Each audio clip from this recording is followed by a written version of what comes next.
புனித மத்தேயு எழுதிய தூய நற்செய்தியிலிருந்து வாசகம். இயல் 17 இறை வாக்கியங்கள் 1 முதல் 9 வரை. 6 நாட்களுக்கு பின்பு இயேசு பேதுருவையும் யாக்கோப்பையும் அவர் சகோதரரான யோவானையும் ஓர் உயர்ந்த மலைக்கு தனிமையாக கூட்டிக் கொண்டு போனார். அங்கே அவர்கள் முன் அவர் தோற்றம் மாறினார். அவரது முகம் கதிரவனைப் போல ஒளிர்ந்தது. அவருடைய ஆடைகள் ஒளி போன்று வெண்மையாயின. இதோ, மோசேயும் எலியாவும் அவர்களுக்கு முன் தோன்றி இயேசுவோடு உரையாடிக் கொண்டிருந்தனர். பேதுரு இயேசுவை பார்த்து, ஆண்டவரே, நாம் இங்கேயே இருப்பது நல்லது. உமக்கு ஒன்றும், மோசேயுக்கு ஒன்றும், எலியாவுக்கு ஒன்றுமாக 3 கூடாரங்களை அமைக்கட்டுமா? இது உமக்கு விருப்பமா என்றார். அவர் தொடர்ந்து பேசிக் கொண்டிருந்தபோது ஒளிமயமான மேகம் ஒன்று அவர்கள் மேல் நிழலிட்டது. அந்த மேகத்தினின்று, என் அன்பார்ந்த மைந்தர் இவரே, இவர் பொருட்டு நான் பூரிப்படைகிறேன், இவருக்கு செவிசாயுங்கள் என்று ஒரு குரல் ஒலித்தது. அதை கேட்டதும் சீடர்கள் மிகவும் அஞ்சி முகங்குப்புற விழுந்தனர். இயேசு அவர்களிடம் வந்து அவர்களை தொட்டு, எழுந்திருங்கள், அஞ்சாதீர்கள் என்றார். அவர்கள் நிமிர்ந்து பார்த்தபோது இயேசு ஒருவரை தவிர வேறு எவரையும் காணவில்லை. அவர்கள் மலையிலிருந்து இறங்கி வந்தபோது இயேசு, மானிட மகன் இறந்து உயிருடன் எழுப்பப்படும் வரை இக்காட்சியை பற்றி எவருக்கும் சொல்லக்கூடாது என அவர்களுக்கு கட்டளையிட்டார். ஆண்டவரின் அருள்வாக்கு. கிறிஸ்துவே, உமக்கு புகழ். இறை இயேசுவில் அன்புக்குரிய சகோதர சகோதரிகளே, இப்பொழுது வாசிக்கப்பட்ட இந்த நற்செய்தியிலிருந்து உங்களோடு ஆண்டவர் இயேசு கிறிஸ்துவோடு இணைந்து மலை அனுபவம் பெற்று மாற்றமடைந்து வாழ உங்கள் அனைவரையும் அன்போடு அழைக்கின்றேன். அன்புக்குரிய சகோதர சகோதரிகளே, இன்றைய நற்செய்தியிலே ஆண்டவர் இயேசு கிறிஸ்து தன்னுடைய 3 சீடர்களை அழைத்து கொண்டு மலைக்கு செல்கின்றார். அந்த மலைக்கு செல்கின்ற பொழுது அங்கே மோசேவுடனும் எலியாவுடனும் பேசிக்கொண்டு தனது உருவத்தை மாற்றுகின்றார். ஒரு ஒளியை தன்னுடைய சீடர்களுக்கு வெளிப்படுத்துகின்றார். அன்புக்குரிய சகோதர சகோதரிகளே, ஆண்டவர் இயேசு கிறிஸ்து தன்னோடு அழைத்து சென்ற சீடர்கள் பேதுரு, யாக்கோபு, யோவான். இந்த 3 சீடர்களும் மிக பெரிய பலமுள்ளவர்கள் அல்ல, மாறாக பலவீனமானவர்கள். இன்று நாம் அனைவரும் ஆண்டவர் இயேசு கிறிஸ்துவால் இதோ இந்த நற்கருணை ஆராதனையில் பங்கு கொள்ள அழைக்கப்பட்டிருக்கின்றோம். ஒரு மலை அனுபவத்தை இங்கே பெற வந்திருக்கின்றோம். இயேசுவோடு சென்ற சீடர்கள் தங்களோடு எதையும் எடுத்துச் செல்லாமல் ஆண்டவரோய் மட்டுமே முக்கியத்துவமாக கொண்டு அந்த இடத்தில் இருந்ததை நாம் பார்க்கின்றோம். இந்த நற்கருணை ஆராதனையிலே கலந்து கொள்கின்ற நாம் அனைவரும் சிறிது நேரத்திற்கு எதுவுமே இல்லாமல், வெளி சத்தமோ, வெளி துன்பங்களோ, துயரங்களோ, அடுத்து நான் என்ன செய்ய வேண்டும் என்கின்ற எண்ணங்களோ இல்லை, சிறப்பாக தொலைபேசி என்கின்ற ஒரு சாதனம் இல்லாமல் இதோ இந்த நேரத்திலே ஆண்டவரோடு இணைந்து இருக்கின்றோம். இந்த ஒரு இணைப்பு அந்த மலை அனுபவத்தை நமக்கு கொடுக்கின்றது. ஆண்டவரை முழுவதுமாக இறைமகன் என்கின்ற ஒரு உணர்வை அந்த அனுபவம் நமக்கு கொடுக்கின்றது. ஆனால் ஆண்டவர் இன்னும் அதிகமாக நம்மை தேர்ந்தெடுக்கின்றார். ஏனெனில் நாம் பலவீனர்கள் என்பது அவருக்கு தெரியும்.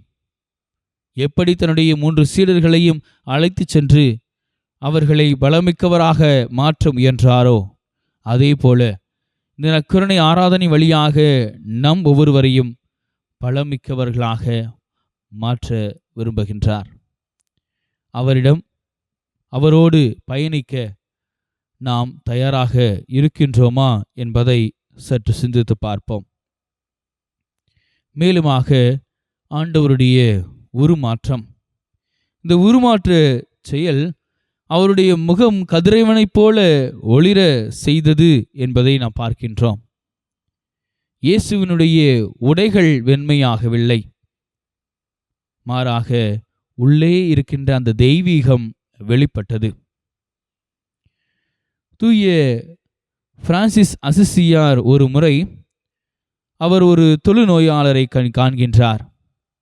முதலில் அருவருப்படைந்து, பிறகு இயேசுவின் அன்பினால் தூண்டப்பட்டு அவரை முத்தமிடுகின்றார். அந்த தழுவுதலிலே அந்த தொழுநோயாளின் முகத்தில் இயேசுவின் முகத்தை அவர் பார்க்கின்றார். இதுதான் அந்த ஒரு உருமாற்றம்.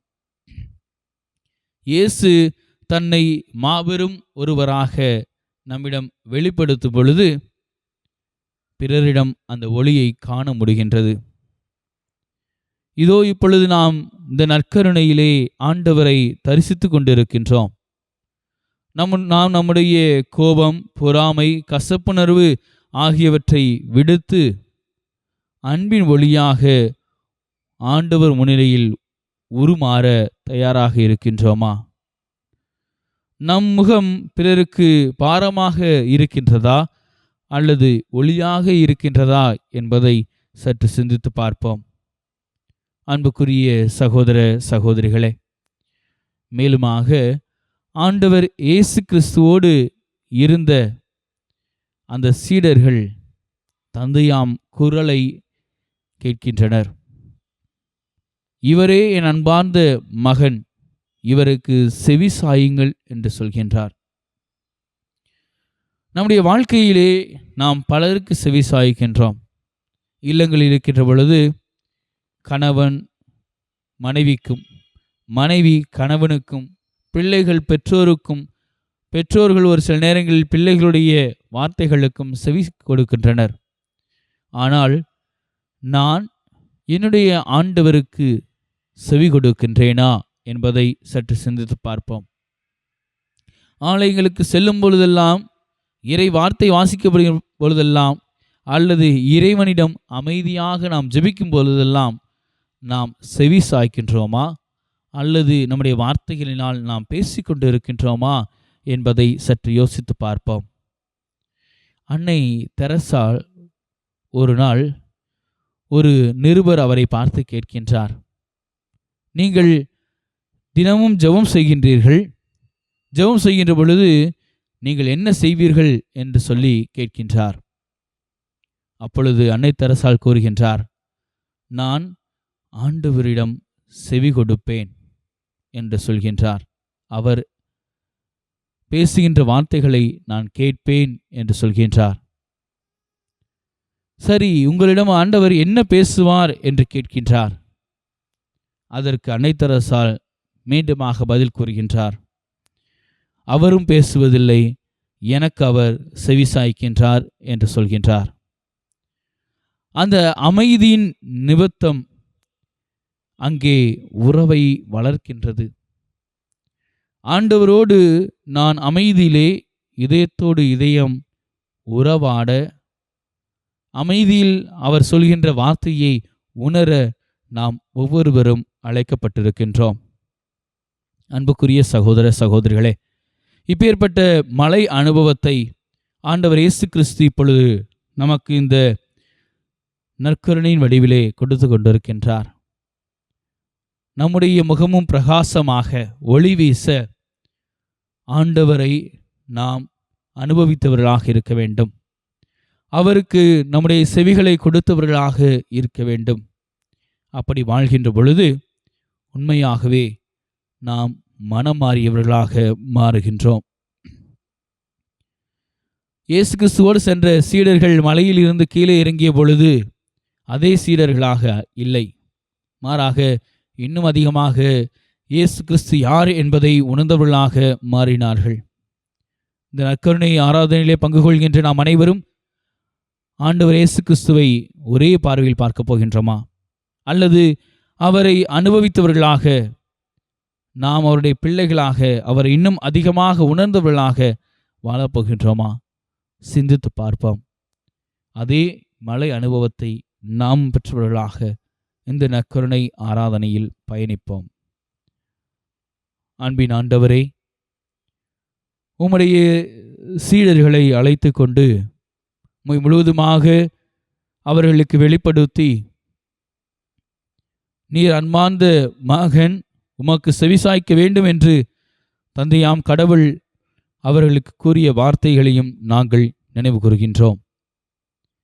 இவ்வேளையிலே நாங்கள் அதே ஒரு மலை அனுபவத்தை இந்த நற்கருணை ஆராதனையிலே பெற்று உம்மை இன்னும் அதிகமாக அறிந்தவர்களாக, அன்பு செய்பவர்களாக மாறவும், அதே போல நாங்கள் பலவீனர்களாக இல்லாமல் உம்மில் பலம் கொண்டவர்களாக மாறவும் தேவையான அருள் வரங்களை தந்தருள்வீராக.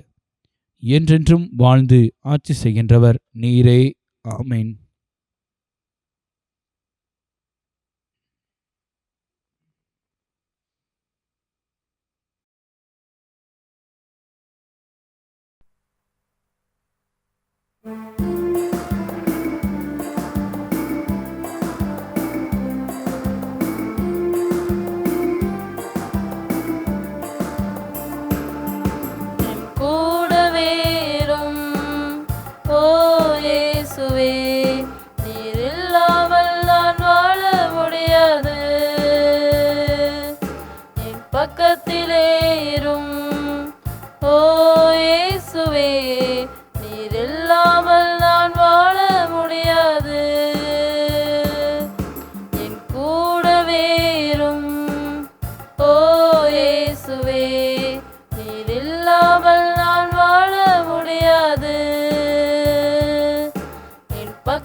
வெளிச்சமும் நீரே, என் ஜீவனும் நீரே, எனக்கெல்லாமே நீங்க தானப்பா. வெளிச்சமும் நீரே, என் ஜீவனும் நீரே, எனக்கெல்லாமே நீங்க தானப்பா. என் கூடவே இரும் ஓ இயேசுவே, நீர் இல்லாமல் நான் வாழ முடியாது.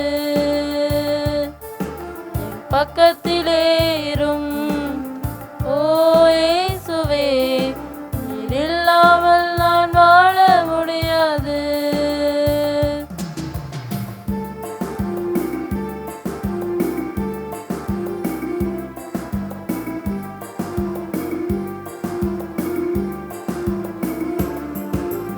கண்ணீர் சிந்தும் நேரத்தில் நீ தாயுமானிரே, காயப்பட்ட நேரத்தில் நீ தகப்பனானிரே. கண்ணீர் சிந்தும் நேரத்தில் நீ தாயுமானிரே, காயப்பட்ட நேரத்தில் நீ தகப்பனானிரே. அம்மாவும் நீரே, என் அப்பாவும் நீரே, எனக்கெல்லாமே நீங்க தானப்பா. என் அம்மாவும் நீரே, என் அப்பாவும் நீரே, எனக்கெல்லாமே நீங்க தானப்பா. என் கூடவே இரும் ஓ இயேசுவே, நீர் இல்லாமல்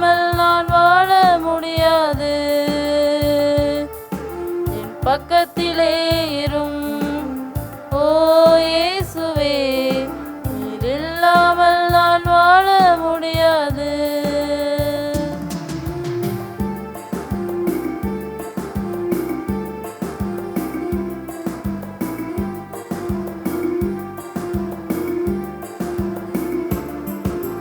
வியாதியின் நேரத்தில் வைத்தியரானிரே, சோதனை நேரத்தில் நண்பரானிரே. வியாதியின் நேரத்தில் வைத்தியரானிரே, சோதனை நேரத்தில் நண்பரானிரே. என் வைத்தியர் நீரே, என் நண்பரும் நீரே, எனக்கெல்லாமே நீங்கதானப்பா. என் வைத்தியர் நீரே, என் நண்பரும் நீரே, எனக்கெல்லாமே நீங்கதானப்பா. என் கூடவே இரும். ஓ இயேசுவே, நீர் இல்லாமல் நான் வாழ முடியாது. என் பக்கத்திலே இரும். ஓ இயேசுவே, நீர் இல்லாமல் நான் வாழ முடியாது.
இன்று அவர்களுக்கு அப்பம் அளித்தீரே. இனிமேல் நாம் கண்ணலத்தை கொண்ட அப்பம் இதுவே. மன்றாடுவோமாக. இறைவா, இந்த வியப்புக்குரிய திருவருட் சாதனத்திலே உம்முடைய பாடுகளின் நினைவை எங்களுக்கு விட்டு சென்றீ.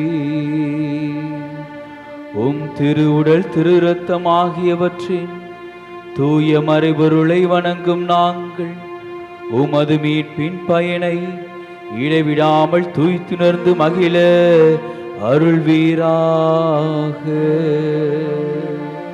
தந்தையாகி இறைவனோடு தூய ஆவியாரின் ஒன்றைப்பில் இறைவனாய் என்றென்றும் வாழ்ந்து ஆட்சி செய்கின்ற உம்மை மன்றாடுகின்றோ.